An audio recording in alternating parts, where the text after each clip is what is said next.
بسم الله الرحمن الرحيم لم يكن الذين كفروا من أهل الكتاب والمشركين منفكين حتى تأتيهم البينة رسول من الله يتلو صحفا مطهرة فيها كتب قيمة وما تفرق الذين أوتوا الكتاب إلا من بعد ما جاءتهم البينة وما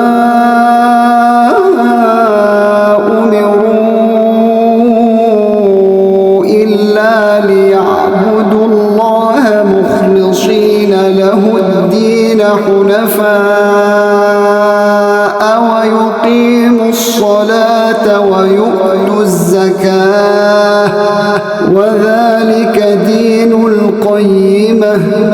إن الذين كفروا من أهل الكتاب والمشركين في نار جهنم خالدين فيها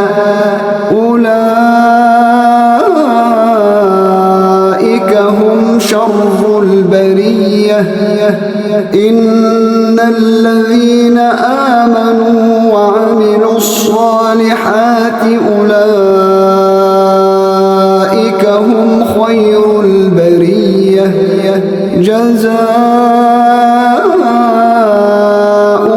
عند ربهم جنات عدن تجري من تحتها الأنهار خالدين فيها أبدا رضي الله عنهم ورضوا عنه ذلك لمن خشي ربه